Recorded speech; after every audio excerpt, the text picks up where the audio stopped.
I'm Corbett Wall with DV Auction, here with your feeder flash for Thursday, March the 26th, brought to you in part by Zoetis.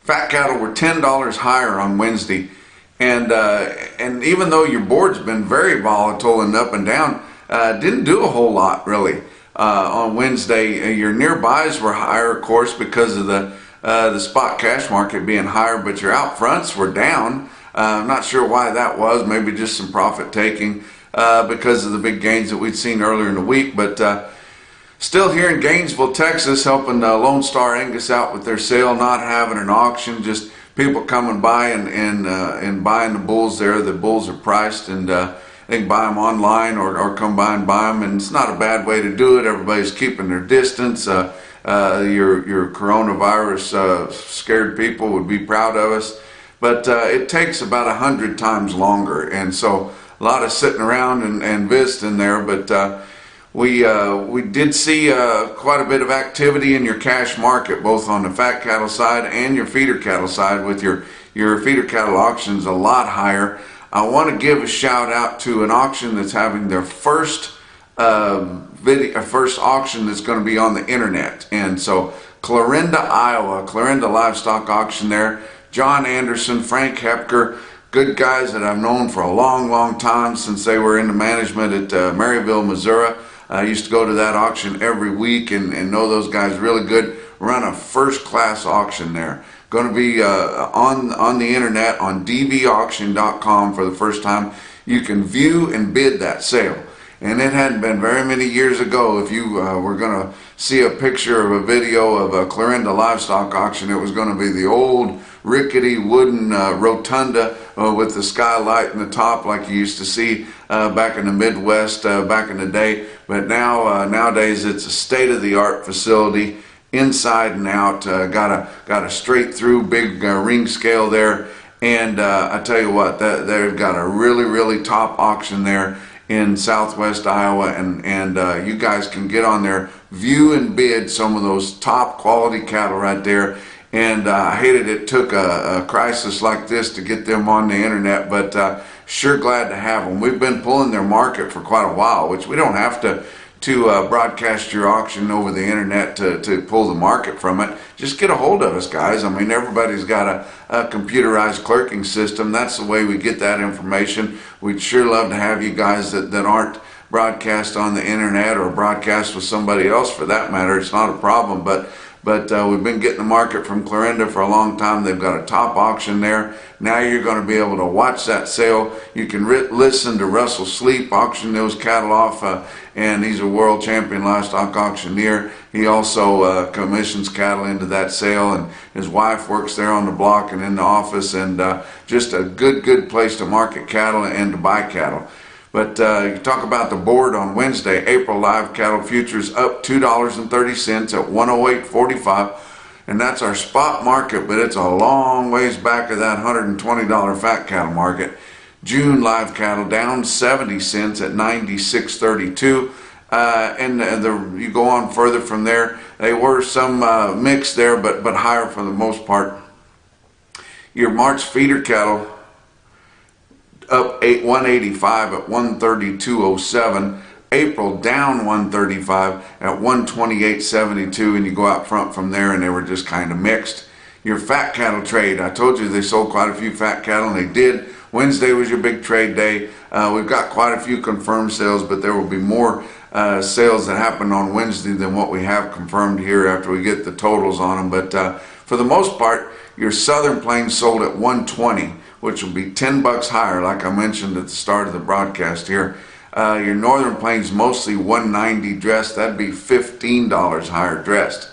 Iowa had confirmed sales, 8,400 head there. Had live sales from 118 to 121. Dress sales mostly all at 190. Nebraska, a little over 10,000 head confirmed there, from 119 to 120 live, and 190 to 190 and a half on a dress basis. Kansas, 16,300 head confirmed, 118 to mostly 120, and a few 190 dressed there up in the northern part of Kansas. Texas, 8,400 head, 118 to mostly all 120. good fat cattle trade there. I don't feel like everybody was as excited as they should have been about a 120 market. Of course, a lot of people were thinking 125 or even more this week, but you know, you've got to take your opportunities when you can, but you can only bite so much off. You can't bite off more than we can chew. $10 is a pretty good bite there, guys, and we got to be happy with our cash fat cattle market negotiated when we get it. And I'm sure all the guys that are trading formula with a basis that's off those weighted averages, they'll be happy that the cash guys establish a nice cash market for them to base their formula sales off of, although they don't help in any way, shape, or form. We did hear of a little bit more of some of your packers, more so than just Tyson and Iowa Premium, giving a little bit of a bump onto the cattle from last week. Nebraska Beef, which is one of our great large regionals there in Nebraska, and we cuss the packers probably more than we should, or I cuss the packers probably more than I should, but I do realize the value in our big regional packers. I tell you what, we'd be done for. We'd already be in the hog business or the chicken business if we didn't have our big regional packers. And you guys know which ones I'm talking about: the Creekstones, the Greater Omahas, the Nebraska Beefs, your Iowa Premiums, all those good regional packers there. Well, Nebraska Beef, which is one of your best ones, they did start giving a bump on last week's purchases of $8 dressed, which is a nice bump there. They didn't have to do that, guys. They weren't being pressured to do it, and they did do it. So we want to thank them and appreciate and give them a shout out for doing that. Nebraska Beef's a good packer there in the Midwest. Box beef cutout values. Now, we talked about how earlier in the week they seem to have hit a top. I mean, you can only charge so much for those cuts of beef, and your packers seem to have exhausted you guys. And I know we have empty shelves still yet, but the guys finally are starting to resist some of those higher prices. The packers kept charging them for those different cuts that showed up on the box beef cutout values, but a little bit easier again on Wednesday with choice cuts at $255.30, down $1.01. Select cuts $243.09, down $2.39. Choice select spread there at $12.21 on Wednesday afternoon's quotes, with a volume of 149 loads of cuts, grinds, and trimmings, and that's getting kind of back to normal now. We've still got the elevated prices, but your trade volume is getting back to normal. Your Fed Cattle Exchange, which I failed to mention just a while ago on your fat cattle market, they had a nice offering there. I wish they could get more of those cattle sold. That's the second week in a row that they had a nice offering on there. Of course, a lot of those cattle that are offered on there are corporate feedlot cattle, and who knows whether they were for sale or not. But they, out of 5,900 head that were offered, about 2,500 of them sold, so probably a better volume of them sold than they normally see when they have a bigger run. But their prices range from $118 to $120.5, with a weighted average on those live sales at $119.07. Again, this week, that was what helped spark your fat cattle market, and we need that competition in your fat cattle arena, and a competitive auction there where you get some price discovery. It showed that your packers are willing to give $120, and within minutes, or actually while that timed online auction was going on, you started seeing the 120 bids open up in the country. And we need some auction competitive bidding on our fat cattle, and I'd love to see that deal continue to work and work even better. Look at your feeder cattle market, your real-time index on DV auction at 132.32, up $1.73. Now you see me cash feeder cattle index. That's kind of what limited the gains on your spot March feeder cattle contract. It has to be within $10 there, because it can move $10 with extended limits there. They had to put those on there because that CME cash feeder cattle index is all over the place. It's got to meet up here on Thursday, and you're just not sure what it's going to do.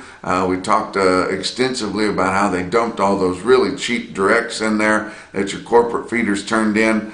on the spot market, and how they were getting cattle bought at 102 to 106 when even in the down coronavirus scare, your market was still, you know, $1.12 to $1.20 something there. But I'm sure that those cattle were either Mexicans, they were coon shit, or they were bought off a basis from the board there, in which case none of those should have ended up in your spot trade there, and half of them were quoted as medium and large USDA number ones. No way.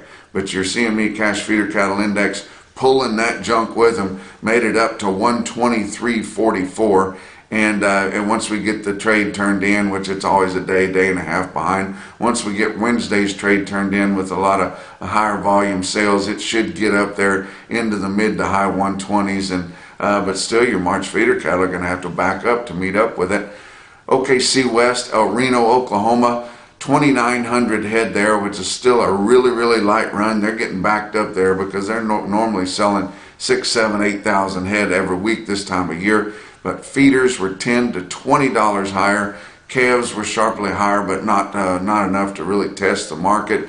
Dodge City, Kansas, winter livestock auction, 2,000 head there. Feeders $10 to $13 higher. Calves were not well tested there either, just not a lot of calves available, even though everybody wants them. Why is there not a lot of calves available? Because not near enough people fall calves, so that makes it tough to find your spring lightweight stockers when nobody's fall calving. But your cows were $8 to $10 higher in Dodge City. Bulls $3 to $6 higher. Cow and bull buyers still very hungry for cows and bulls. Let's give a shout out to some of our individual quotes, top quotes for the day on Wednesday. One of my favorite sales there, Springfield Livestock Marketing Center, Springfield, Missouri. That's an epicenter of your cow-calf producers in that part of the country, guys. And you've been to my talks, you always hear me say that there's more beef calves that hit the ground within 100 miles of Springfield, Missouri than anywhere in the world. They've got a big sale there, a big fancy exchange building there with a lot of offices and a lot of trade going on in there. That's a good place to hold a sale. A lot of outfits will lease that facility to have their bull sales and the like there, but you can watch all the regular commercial sales there on dvauction.com every Monday for the cow and bull sale, most Tuesdays for a dairy sale, Wednesday their feeder cattle auction, and they have a lot of big sales there at Springfield Livestock Marketing Center. They had a big quote here, and they even called me to tell me how fleshy these steers were, which you guys that know normally would hurt the price on them, but I tell you what, cattle are selling so good this week here in comparison to what they've been doing the last month or so. It didn't hurt them at all, but 64 head of 835-pound fleshy steers at $133.50. St. Joe Stockyards, you guys know that I'm a little biased for St. Joe because I spent so much time around there. And literally everybody that works there is a good friend of mine. St. Joe Stockyards, the last terminal river market still operating. Of course, they don't still sell them on the bricks there, but they've got a hell of an auction there. And it's right in the shadow of the old exchange building, which they've attempted to renovate several times, but people just keep taking the money off the top and they don't spend it to actually renovate the building. But a historic exchange building where I used to office there, but I really like the St. Joe Stockyards, and they can sell cattle when they get them in there. Finally got enough confidence to get a run in there at St. Joe, but 71 head, 656-pound steers, 164.75. But the top quote for the day comes from Yankton, South Dakota. Stockman's Livestock, 200 head of 635-pound steers bring $169. And that's your feeder flash for Thursday.